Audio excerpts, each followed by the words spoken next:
based here, and right now there's actually a great project underway to memorialize children with projects created by children. Joy is at the Grand Rapids Children's Museum to find out what's brewing.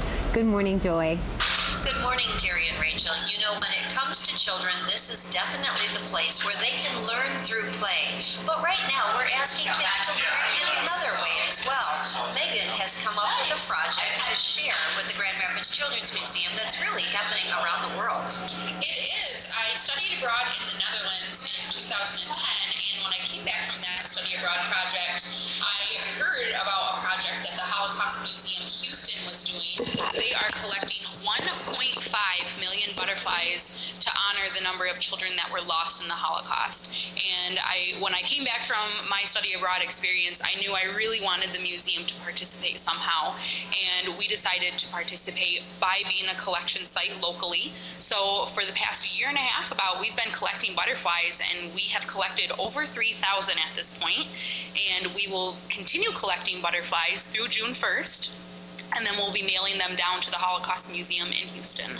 Now, these are butterflies that are made by children, and they're really rather attractive. Some are made out of coloring like this, and some are also made out of wallpaper and other items. They are. We have had really everything that you can think of dropped off to us. Things made out of coffee filters, things made out of tissue paper. I mean, the guidelines that the Holocaust Museum has set in place, they ask that the butterflies are no larger than 8.5 by 10 inches, and they also ask for no glitter because glitter's messy, and also for no food products, just for health purposes down there.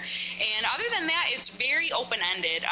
They would prefer things to be two-dimensional, but even that gives you a lot of creative freedom when you're going to create a butterfly. And when these butterflies go to Houston, what are they doing with them there?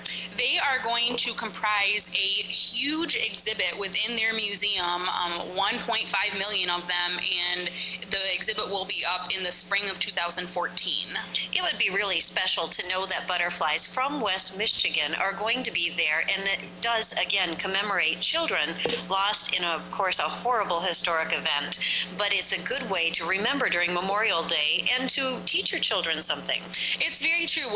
We've had troops from the Girl Scouts, we've had school visits, we've had so many different organizations contact us that are working with young children and say, how do we approach this subject with our kids? And the best advice that I've tried to bestow upon other people is that you don't have to get into the Holocaust. You don't have to talk about all of the details of the Holocaust with a 5-year-old. But if you can sit down with that child and say, in many other cultures, people look at butterflies and they're a symbol of hope. And so you can work together, you can talk about the importance of family, of understanding, of people who are different than you, and you don't really have to focus on the negative details. You can talk about the hopeful aspect of the project. Butterflies really do symbolize hope, and the Grand Rapids Children's Museum has been enriching children's lives since the very beginning with all of the programs. This is just a new one, but you have a lot more going on. We do. We offer hands-on programming for kids of all ages. We have a program every single morning, Tuesday through Saturday. We have evening programs, and our philosophy behind our programs is that we want it to be as open-ended and successful as possible for a child. So our programs, you're not going to have 5 different steps. You might have 2 steps, or maybe it'll just be raw materials, and then the kids get to use their creative thinking power and come up with whatever they want. So if they don't do step A correctly, they can go to step B, because there really is no correct or incorrect way. That's right. It is about learning through play, and each child has an individual way to do that. Tell us again how we take part in the Butterfly Project. Through June 1st, you can drop a handmade butterfly off right at the Children's Museum at our front desk, and they'll know right what to do with those butterflies. I have over 3,000 at my desk right now. And then after June 1st, the Holocaust Museum Houston is still collecting butterflies through the end of the year. So you can send them directly down to that museum in Texas, and we have all the contact information on our website.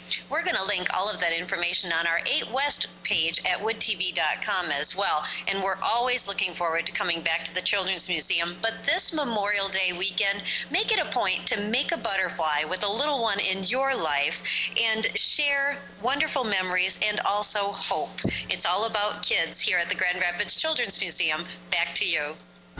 Wow. Wonderful So things important. happening at the Children's Museum. You know what I love the takeaway too, especially you have a young one, to talk about just how you can explain to your children the importance of this without having to be so graphic in the description. Conversation starter. Age appropriate. And in some way, a more bright and different way to approach that conversation too. All right, don't go away. We'll be right back. That's West.